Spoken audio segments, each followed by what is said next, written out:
critical thing for rural women is to make sure that they're looking after themselves. As the expression, to make sure you've put on your own oxygen mask before you help other people. Being agile, not fragile, really means that you've got that, I guess, a suppleness and an ability to sway in the wind and not be blown over. I think it's important that we actually learn skills and techniques for managing the feelings that can sometimes be quite overwhelming, particularly when you're going through change and crisis. In crisis there is opportunity. I mean, the classic example of that, I think there was more millionaires made in the Great Depression than any other period in history. Having something to strive towards and having that sense that you're moving forward with your life is very, very important for your well-being. This webinar series is an opportunity to get some new tools, but also to look at, are you maintaining the tools you've already got? How do you be in a position where you can take advantage of what the opportunities are coming out of a crisis? Not only giving people great information about well-being, but also giving them some great information about how to improve themselves professionally. People have shown remarkable agility to deal with extraordinary demands, but it's also important that while people are doing that and running on full revs, that they are looking after themselves at the same time so they can maintain that resilience over time. I think one of the important things about this webinar series is that the people involved understand rural Queensland, they understand rural people. You can have privacy, you don't need to identify yourself when you're asking a question. There's lots of opportunities, but you need to look after yourself so that you can actually take advantage of those opportunities and be in a position to look after the people around you and make sure they're ready for them too.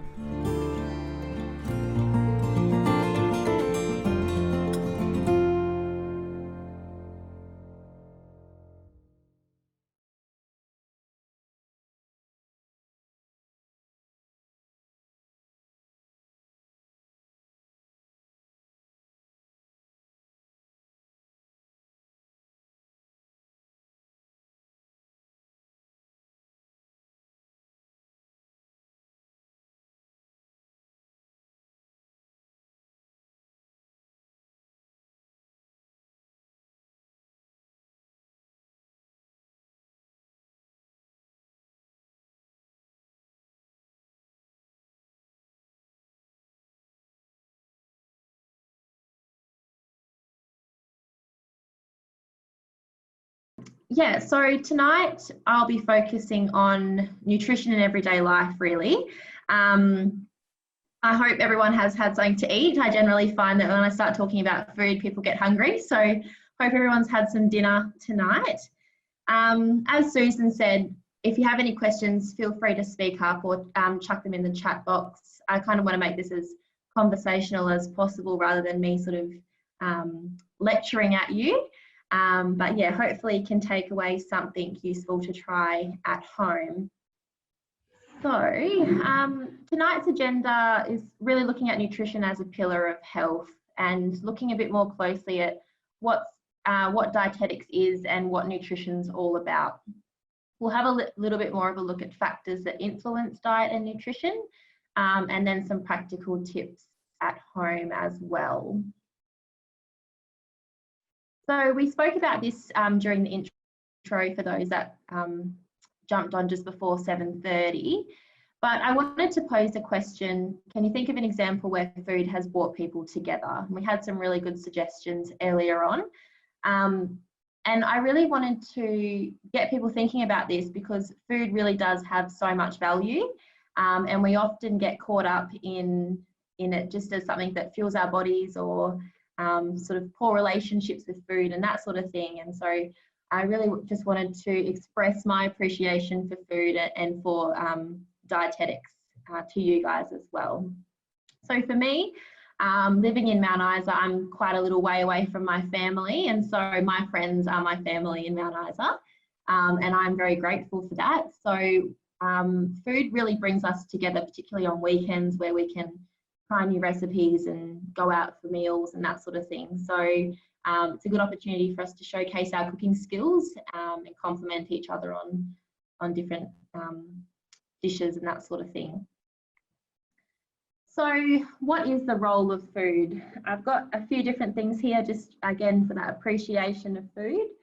So in the top left, we've got celebration or cultural traditions, pleasure.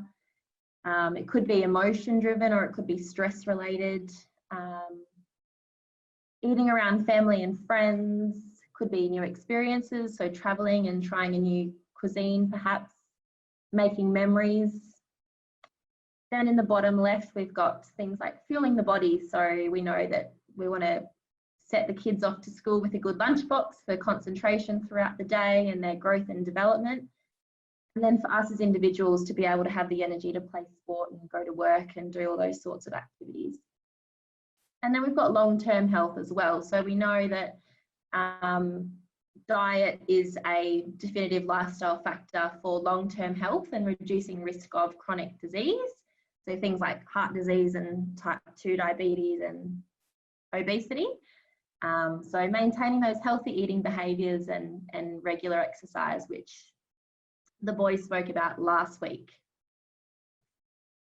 So what is nutrition science?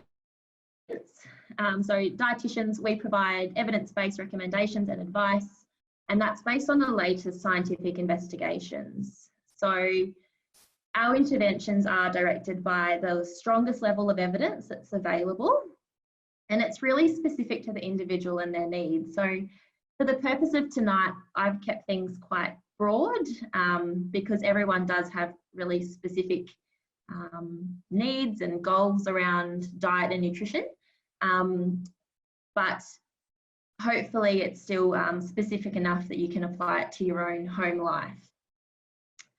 And so nutrition science is often challenged by wellness and the nutrition influences that we see a lot of on social media. And that generally causes quite a lot of confusion. So it's challenging for everyone who uses social media, and also for us as dietitians to sort of debunk those, a lot of the claims associated with diet and nutrition. So it's sort of like nutrition science versus diet culture. And we know that diet culture can be quite damaging in terms of things like damaging individual self-awareness, body image and confidence. And sometimes it can result in disordered eating patterns or even eating disorders. And so I just wanted to highlight that it's something to be conscious of. And for many diets, the evidence base sometimes is there, but it's not strong enough for us to then make recommendations for patients long term. So an example of that is the ketogenic diet. I'm sure many of you have heard of the keto diet.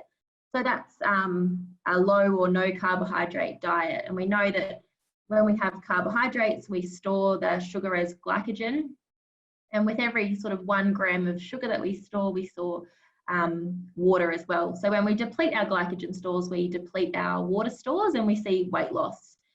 But of course, when we cut out carbs, we cut out pretty much a major food group. So our whole grains, which we'll get to in a little while. And with that, we don't know really what is the long-term effects associated with, for example, bowel health or gut health and that sort of thing. So we do need to be mindful of the evidence base and using the sort of strongest evidence for our dietary recommendations. Then we have this sort of iceberg effect with dieting as well, where we see through rose-coloured glasses perfect bodies, ideal lives, happiness, weight loss, and generally feeling healthy. But underneath all of that, we can see quite significant impacts of mental health in terms of poor relationships with food, potentially binging at night, demonising those junk foods or less healthy food choices, developing poor body image and that sort of thing. So I often get asked, is this healthy? You're a dietitian, you must know, is this healthy? And unfortunately, like anything with nutrition and diet, it's never black and white. And it's really complicated. So I always like to ask someone, well, what are your health goals? What are you trying to achieve? If it's a particular food you're asking about, well, how much are you eating of it and how often are you eating it? What other things are in your diet and that sort of thing. So definitely not black and white, and one of those things that we really have to consider the diet as a whole. So I had a fellow dietitian who I got to work with briefly in Mount Isa, Tim Matthews. He actually said to me, Steph, there's no such thing as unhealthy diets, unhealthy foods, just unhealthy diets. And I think he summed it up really nicely, because we can't really look at any food or nutrient individually. We do have to think about what else is happening, and what else what else you're eating and that sort of thing. So food is food. It isn't only calories or kilojoules. It isn't only macros. So we think fat, protein and carbohydrate. It isn't toxic or quote unquote clean. There's no dirty foods out there. It isn't healthy or unhealthy, and it definitely isn't good or bad. So historically we sort of demonize food, but it definitely has a really important role in many aspects of our lives. So I now want to move on to the intuitive eating side of things. So this is a pretty strong interest area of mine. And what it is it's a weight inclusive, evidence-based model to honour physical and mental health. So it really focuses on those behaviours around food and sort of relationships with food as well. So from memory, it was about 1995 when it first sort of took off, I guess, intuitive eating, or it's also known as sort of health at every size, or the non-diet approach. And from there, it's excelled in terms of evidence base. So it's building quite a strong evidence base, and we now can use it in our therapy. So it's based on 10 principles. I've just highlighted 5 here. So honour your hunger, make peace with food, challenge the food police or diet culture, discover the satisfaction factor, and feel your fullness. So really focusing on those hunger and fullness cues, relationships with food, and tackling sort of the food police or the inner voice that often leads to feelings of guilt after eating certain foods. So one way to improve or increase your intuitive eating is through mindful eating. So more often than not, we can get caught up in our busy lives, and that can lead to mindless eating. So paying less attention to eating by being distracted or having lots on, not really thinking about what you're putting in your mouth or how much you might be eating. On the flip side of that, mindless eating, we've got when you're that busy and you forget to eat all day, and then it's the afternoon or it's the evening and you, oh my gosh, I'm starving, I'll eat whatever is put in front of me. And it's that point where we can lose control and we can overeat, and then we see again that same cycle of those sort of feeling down, feeling quite guilty about those choices, because you have sort of lost control at that point. So flipping that to mindful eating, we now know that with the evidence base, mindful eating is an awesome strategy to actually slow down how much you're eating, and then that can then influence the amount that you're eating. So essentially, we've got like our second brain in our gut, and there can be a bit of disconnection between the brain and the gut. And so by slowing down, we're allowing time for the brain and the gut to sort of connect and register, yeah, I'm actually full halfway through that meal, because you've allowed yourself the time to slow down, versus sort of scoffing it in a hurry or being distracted at the same time. So a good way to increase mindful eating is through checking in with yourself. So a lot of the time we think, oh, we're hungry. But am I hungry or am I thirsty? Perhaps I'm bored, or I'm feeling emotional or stressed for whatever reason it might be. And more often than not, we can actually get quite confused by hunger and thirst cues. So I often say to my clients, well, next time you're feeling hungry, just have a sit back, have a bit of a think about it, get in touch with how you are actually feeling, and try and determine which one it is. So a good way is having a glass of water and seeing if that quenches that desire to eat. So was it actually hunger, or was were you just thirsty? Other things like feeling bored or emotional, looking at other strategies to combat that rather than choosing food to satisfy that craving. So whether it be going for a walk or calling a friend or doing some housework, whatever it may be, if you're able to identify that it's not actual hunger at that time point. So speaking of hunger, another key strategy is getting in touch with hunger and fullness cues. So a good way to do this is to assess hunger prior to eating and then assess fullness halfway through the meal and at the end of the meal. So this is a scale that I've taken from the Queensland Health website, and it goes through sort of 1 to 10 in terms of rating your hunger and fullness. So we can see that down around 1 and 2, you're at the point of starvation where you probably haven't eaten for quite a while, and at that point you probably can't eat anything, and that's where we tend to see that loss of control. Then we've got the ideal zone between 3 and 6. So ideally at meal times, that's where we want to be sitting. That level of satisfaction at the end of the meal where you're not feeling stuffed or physically ill or uncomfortable. And then 7 and beyond is sort of that uncomfortable feeling, and that's where we sort of see more guilt and demonizing of food and that sort of thing. So it's quite challenging. I think the biggest thing with hunger and fullness is it takes time to really get in touch with those hunger and fullness cues. But really, I mean, a good way to hold yourself accountable is through keeping a little diary, and no one has to see that diary.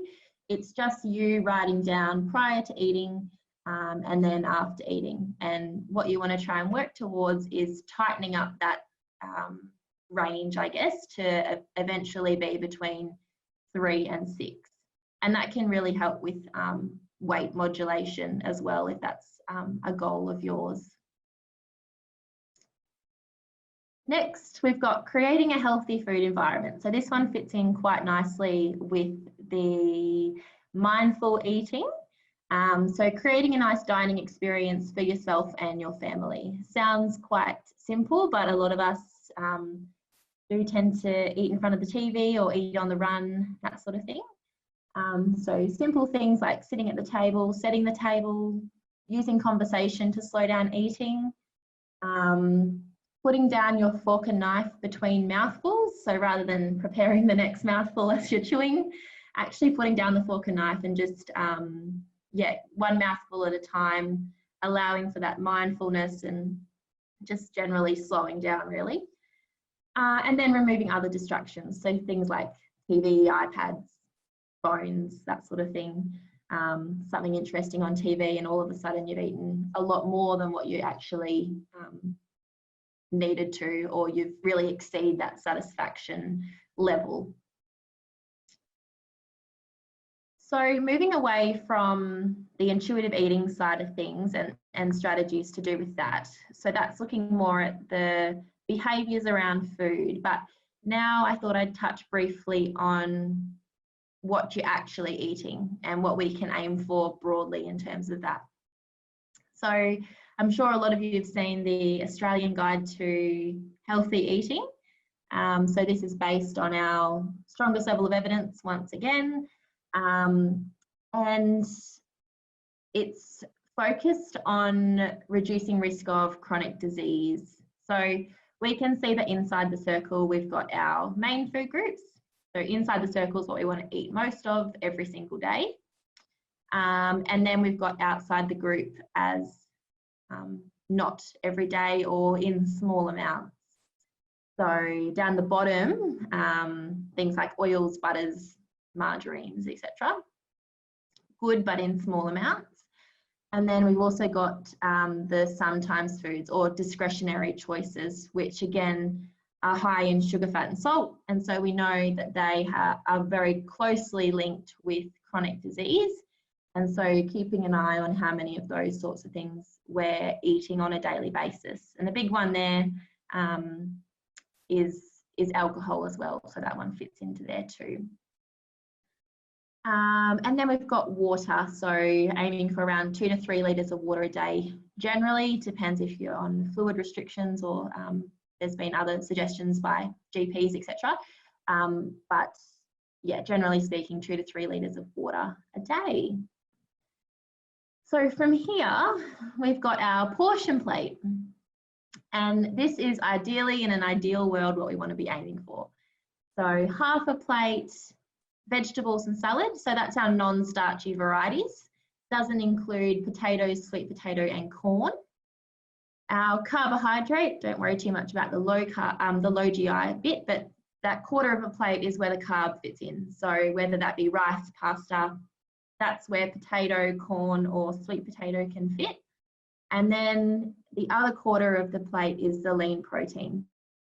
So I often get rebuttal on the lean protein as being only a quarter of the plate, but that is the aim. And that's, so say it was a steak, that's with the fat cut off. So a good way to remember is 2 handfuls of salad or veggies, a palm size of carbohydrate, a fist of carbohydrate, and then the palm of your hand to be the lean protein. So that's in an ideal world, and that's because we know that vegetables and salad is quite low in energy. So it fills us up, it's really high in fibre, vitamins and minerals, but it's low in energy. So again, it helps us with the weight modulation and helps us to achieve our veggie intake or recommended veggie intake. So on to veggies. I've focused in on veggies because it's one of those things that none of us eat enough of. Australians in general don't eat enough vegetables. We're not too bad on the fruit front, but veggies is a challenging one. So some practical tips to increase veggies in your daily intake. I've popped here as the first one, add a can of lentils or beans to your choice of pasta sauce. So I don't like the word superfood, but lentils and beans, they're a bit of a superfood. They fit into 2, so if we go back to this one, they fit into our veggies and they also fit into our lean proteins. So it's a bit of a win-win situation by adding lentils and beans into your diet. Really good source of protein and it bulks the meal up. So if we're thinking like a bolognese sauce with a can of lentils or beans, you'll get more out of the meal and it'll actually reduce the fat content per serving because you've bulked it up with the lentils or beans. If you're a Bicky and dip fan, swapping some of those crackers for some veggie sticks, so cucumber and celery or carrot, good way to increase your veggies. Adding 1 new vegetable to salad. So I love this one. I often say create a rainbow as much as you possibly can. Create a rainbow in salad. So every colour of the rainbow for salads. And then of course making up half your plate with the non-starchy veg. Cool. All right, so to wrap things up, I guess all in all, food is food. Watch out for diet culture. It's everywhere in social media, and I think it's really big as well at the moment with everything to do with COVID and isolation. People are feeling quite guilty about potentially what they're eating or the choices that they're making. And sometimes social media can help and sometimes it can make it a bit more challenging. Choose mindful eating over mindless eating. We know now that it's a really good strategy to improve those relationships with food and also the choices that you're making. So the types of food that you're eating, the amount that you're eating, and the reason for your for what you're eating. Veggies, veggies, veggies. We can all increase our vegetable intake, and also remember that dietary habits are reinforced through behaviour change. So much like exercise, if you were tuning in last week, what the boys spoke about, these dietary habits, they also require behaviour change. So nothing happens overnight. And a good way to bring that about is through holding yourself accountable. So setting an achievable and realistic goal that you feel confident to achieve. That can be as small or as big as you want it to be. Maybe it's over a week or 2 weeks, again, up to you. Write it down and use that to hold yourself accountable to increase your healthy eating behaviours.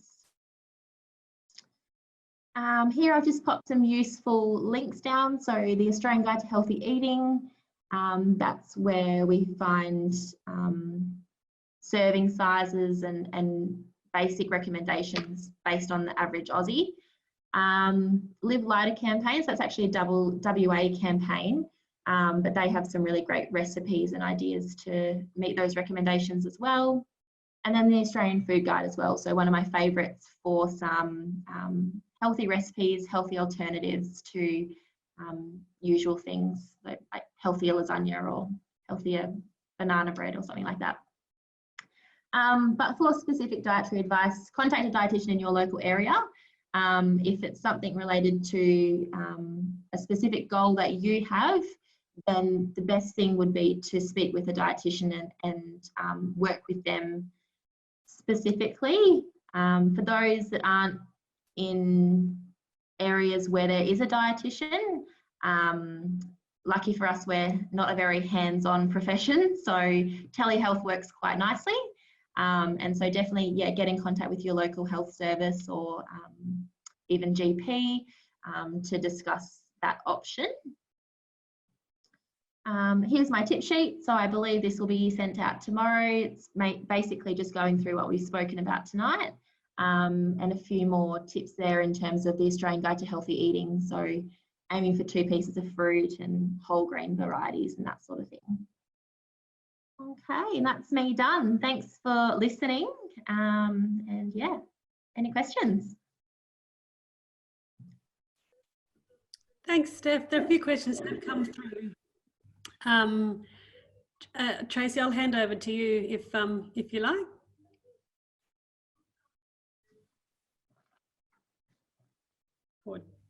Oh, you're on. That's okay. Sorry, I lost my picture. You know how when you scroll through, so I couldn't find myself. All right, so there's a couple of questions here. There's one, are protein shakes a good source of protein? That's a question from Grace Reed.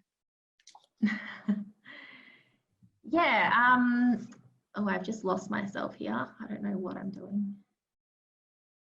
Yeah, so protein shakes, they're a fine source of protein. Generally speaking, we always want to go with a food first approach across the board. So really focusing in on that, that protein group of the Australian Guide to Healthy Eating. So choosing things like beans, lentils, eggs in the diet, those lean meats. Protein shakes generally, they can help in terms of sort of weight moderation. So people might choose a protein shake for a snack perhaps, and that's usually useful because it's controlled. So you can see how much energy you're getting from it and you're making it the same every time. Having said that, it's got the same energy content as carbohydrates. So the energy is not necessarily less, it's more that control factor, I would say. Yeah. All right. We've all used protein shakes at some point, so that's good to know. There's another question here from Robin McConkey about how much water we should drink.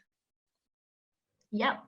Yeah, Robin, so we want to aim for about 2 to 3 litres of water a day. So depends on the individual, but as long as you don't have any fluid restrictions or kidney issues or anything like that, yeah, 2 to 3 litres a day, it will suffice. Generally, we want to also be aiming for about 25 grams of fibre a day. So that's hard to quantify, but with the fibre and the water, they go hand in hand in terms of regular bowel motions and that sort of thing. So course, if you're working outdoors and it's hot, drinking more water. But yeah, 2 to 3 litres is the general recommendation. Yeah. Stephanie, can you just stop screen sharing there for me? Oh, yeah. Yep, that'd be great. I'll just grab another question. Lisa Duncan's got a question here about breakfast, and she says she used to eat every day, but now with intermittent fasting, she's missing it. What are your thoughts on that? Because it's quite popular at the moment, that approach. Yeah. Intermittent fasting, it's definitely one of those areas that's got emerging evidence. So we know that with intermittent fasting, we see results in terms of weight loss, if that's what your goal is. I've also seen some results in terms of energy, so people have more energy when they're doing intermittent fasting. But there's other factors to consider as well. So does it suit your routine? Perhaps you're really busy in the mornings and it suits you to go those 16 hours or however you're doing it without food, and you're able to control then your intake at your first meal. So are you starving when you get to that first meal and you're then overeating? So it brings it back to those hunger and fullness cues, and maintaining that control, I guess, of the meal. The other thing with intermittent fasting is, yes, we tend to see results, but we don't know where those results are coming from. So because it's an emerging area, is it because of the calorie restriction? Because you're essentially taking out a meal in your day. Is it that restriction that's leading to the weight loss, or is it more of a pathophysiological thing, like you're using more fat or whatever it might be? So yeah, growing area, if it works. What is intermittent fasting? So there's 2 types, Robin. There's the 5 and 2, which is when you eat like normal for 5 days, and 2 days of the week you restrict your calories to about 500. And then the other type is the 16 and 8. So for 16 hours you fast, and then in an 8-hour period you eat.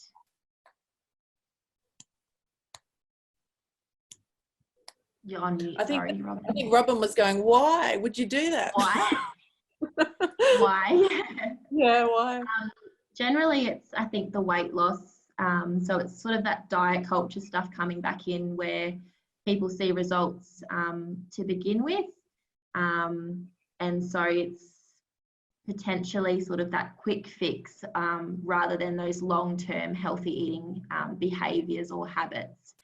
The other thing with intermittent fasting is we need to think, okay, it's working well at the moment, but is it sustainable long-term? Yeah, absolutely. Kristen Pierce has got some really good comments here and tips around healthy snacks. And she says she keeps those to stop herself from raiding the smoko jar. And they're things like chopped up veggies and boiled eggs and nuts and energy balls. So, Right. yeah, I needed some of those today on my trip to town. There's actually a few comments there about on the road, like how to avoid that hot box. I just did traveling home over 2 days as well. It's really hard to get fresh food while you're on the road. So being prepared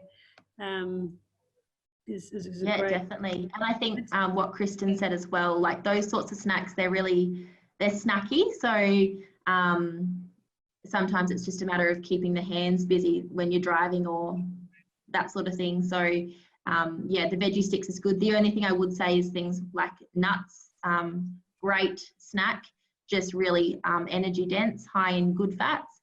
And so just being conscious of the portion size. I can see Kristen nodding over there.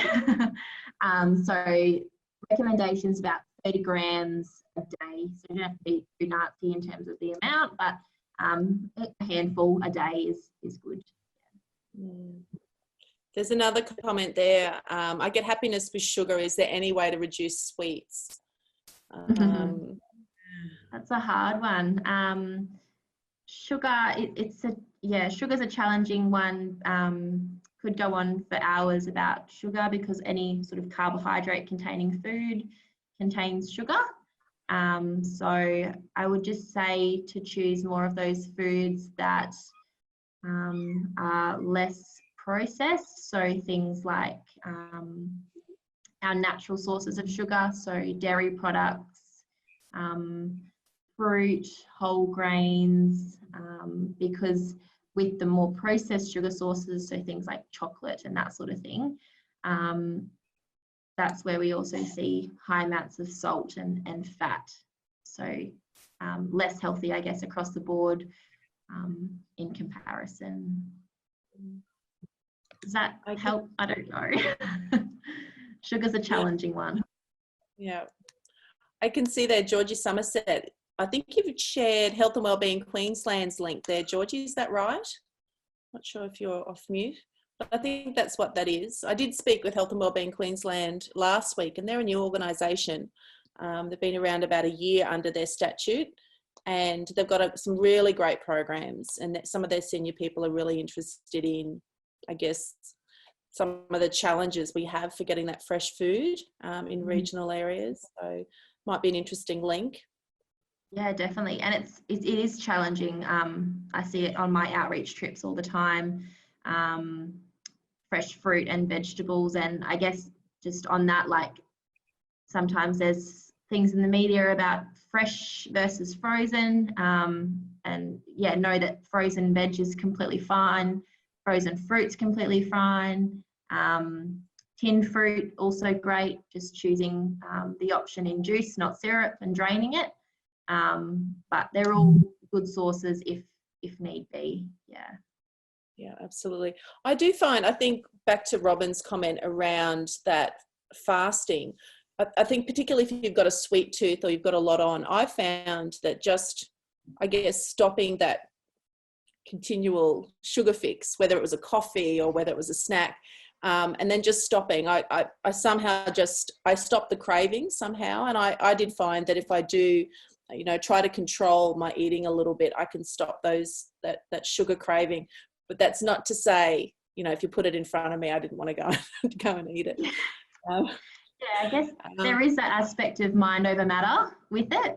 And the other thing is often I see that when we start our day with sort of a carbohydrate heavy breakfast, essentially. So say cereal, where we've already kick-started, it's a bit of a process, but we've kick-started sort of an insulin release or a hormone release in the body. It leaves us wanting that sugar again more regularly, versus having eggs for breakfast. You're satisfied, and it's a bit of a different response in terms of hunger and fullness. Yeah. And Robin McConkey had a complex question that, can you explain the GI index and BMI? BMI? Yeah. Yeah, okay, yep. Yeah, so low GI, so glycemic index. It's useful for everyone, but the biggest thing is for diabetics. So glycemic index is essentially how quickly or slowly sugar is released into the blood. So our low glycemic index choices are things like whole grains, so grainy varieties, things in their most natural form. So if we think about rolled oats, for example, we've got rolled oats or we've got quick oats. Quick oats have been more processed than traditional oats. So a bit of the work's already done for us. Our guts can break it down a lot quicker and release sugar into the blood quicker, versus traditional oats, they've got a little bit longer to go. So yeah, essentially it's just that time of releasing sugar into the blood. Where possible, yeah, low GI options are good, keeps you fuller for longer. You know, those discretionary choices, so the soft drinks and juices and that sort of stuff, they're all high GI. So quick sugar release and then slump. Does that answer your question? Oh, and then BMI. Yeah, so BMI, body mass index. So it's a ratio of your height to your weight. Essentially, BMI is a challenging one. It puts us into a category on sort of a spectrum, whether that be underweight, healthy weight range, overweight, or obese. But you have to think of it as it's like an algorithm. So it's only looking at literally your height and your weight. And like I've spoken about tonight, there's so many other factors to consider in terms of food and what you're eating, that I would say that it's a pretty poor consideration of the individual as a whole. In aging, I tend to use BMI a little bit more in my assessments for people that are losing weight. It helps me to track them a bit easier. But in terms of, yeah, general, there's so many other ways to measure health than just BMI alone. Yeah. All right, so we just had a couple more comments there. One from Georgie, just confirming that Health and Wellbeing are interested in working with local initiatives and regional communities. And Julie's just asked for a quick recap on what our portions should be. Yeah, so in terms of those main meals, yeah. I'd say so, yeah. Yeah, cool. So if we think 2 hands of salad or non-starchy vegetables on the plate, so aiming for half the plate to be that alone, 1/4 of the plate to be your carbohydrate source, so whether that be, so that's a fist of rice or pasta, potato, and then palm size of the meat, so lean source of protein. A really good one that always gets people is pasta, because who has a side salad with their pasta? Everyone likes a big bowl of pasta, and that is quite challenging to retrain the brain and retrain yourself really in terms of serving it up. But what that would look like on the plate would be half the plate pasta and pasta sauce, and then half the plate salad. And you've essentially just halved your energy intake, because we know that in the salad part, there really isn't a whole lot of energy, but you'll still feel the same level of satisfaction because you're getting the fibre and feeling full from that. Yeah. And just a question, Stephanie, that's 3 times a day. Sorry, Tracy. Sorry, so just Julie. going back to the portion, the portion size. So that is 3 times a day. Like, for me, that's a lot of food. Does everyone else feel the same? It is a lot of food. Usually it's more, so if we think, it's mainly the dinner meals that the overeating sort of happens, but you can apply it to other things. So like a sandwich, for example. So a way to make that would be a more balanced meal would be to, bulk it up with salad. So you've got the salad bit, you've got the meat, and you've got the bread. So that would be sort of your plate in the sandwich form. Breakfast, it doesn't really apply to. I mean, if you want to have veggies at breakfast, then go for it. But it's more those nighttime meals, so the pastas, the stew and rice, those sorts of things. Does that clear that up? I also, just to support that, Steph, I think as we get older, we probably feel we need less food, in the sense that we're not as probably physically active, like getting back to that whole, the more we burn, the more we earned the right to eat, if you know what I mean. I maybe that's portion control can look so big because we're just not burning it off as much, so we're not as hungry because we're not burning it. Would that be a fair thing to say? Yeah, definitely. And I think you can apply the plate, sort of the idea of the plate to a bread and butter plate or to a smaller plate. It's just generally the portion of what we want, like the ratio, I guess, rather than the size as such.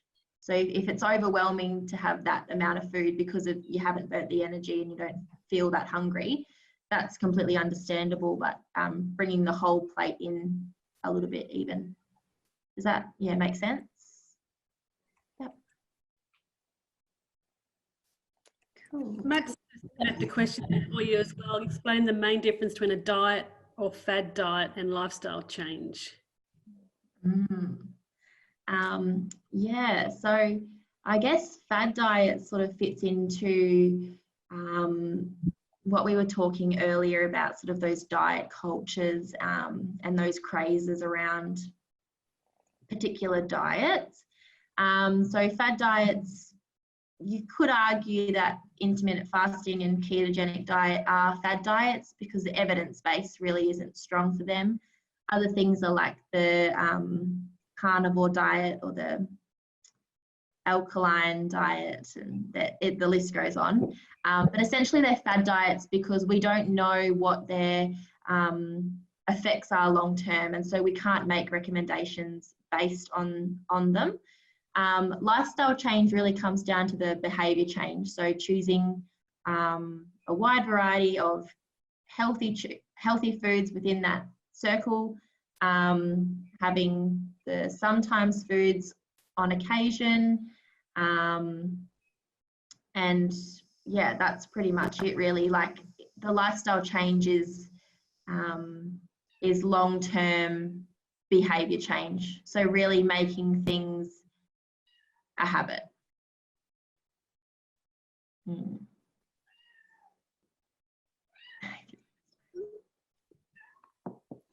There's an interesting one there about cleansing.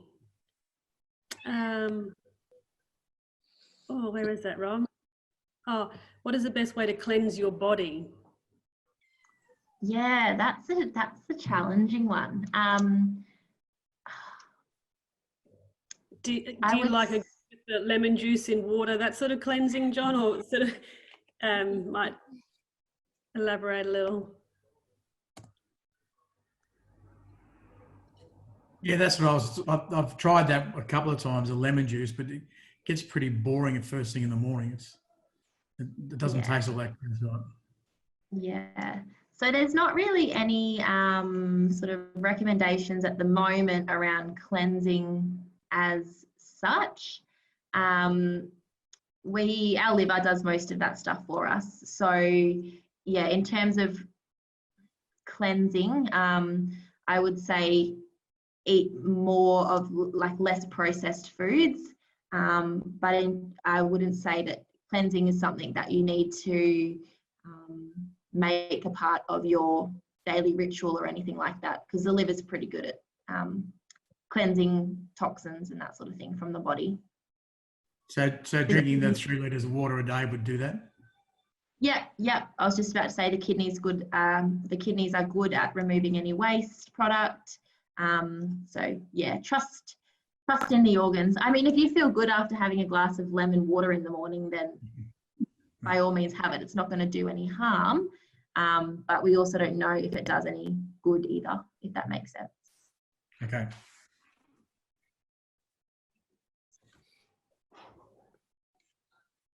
I think that was all that I saw there, Susan. I think so. I think we've, how's everyone's favourite food looking after this session tonight? Veggies. Oh, look, it is a challenging topic, Steph. You've done very well in the time that you've had. It's people get quite passionate about what they eat, particularly if they are into the fad diets and what have you. But look, I think again, it all comes back just to portion, not eating over in comparison to your activity, as well as what you put on your plate, basically. It just comes down to that, just food choices. But thank you. I really appreciate we've gone from the role of food and how it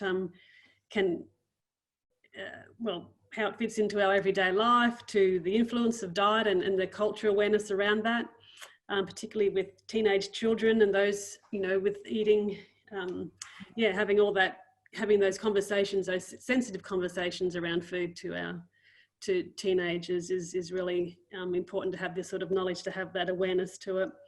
And I also like how you've just brought it back to evidence-based stuff. So, whatever you're in a trial, make sure it's got good evidence behind it as well. So, but thank you. I guess just on that, with the evidence-based sort of side of things, I think if you are if you do have some sort of goals around diet and nutrition, and there is like a diet that you're wanting to trial, I'm a big believer in supporting the individual in what they want to try. And so if you can find a dietitian that will support you in what you want to do in the healthiest way possible and get the support that way, there's no reason to say that these diets can't work.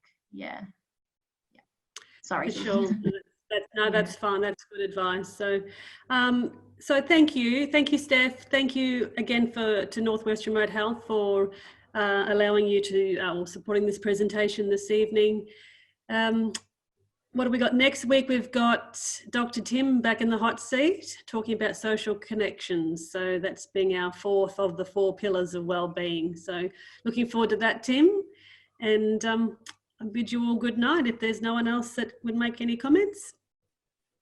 All good. Thanks, Hopefully see you next week. Thanks so much, Steph. No worries at all. Thanks, everybody. Good night. Good Bye-bye. night.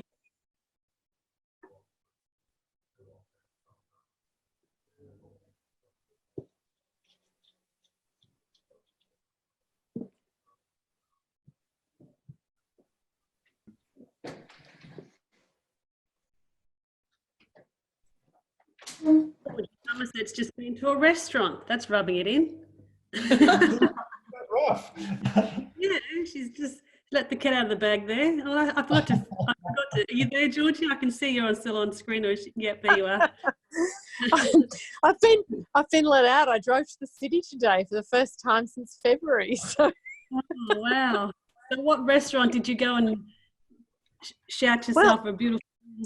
It was interesting because they just put me in at Oaks in Charlotte Street in the Oak Force, and I went down to Panavino and I said, "Oh, you're open." I said, "On the maps, it doesn't show you as open." So I actually had this great conversation with them about how to fix their maps thing that actually shows that they're open. I mean, there was a maximum of 8 people there for the whole time I was there for an hour and a half, and your heart bleeds for them. But they're trying to be upbeat and enthusiastic, and yeah, I just.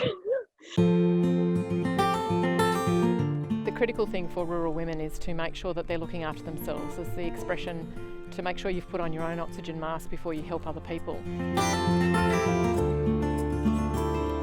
Being agile, not fragile, really means that you've got that, a suppleness and an ability to sway in the wind and not be blown over. I think it's important that we actually learn skills and techniques for managing the feelings that can sometimes be quite overwhelming, particularly when you're going through change and crisis.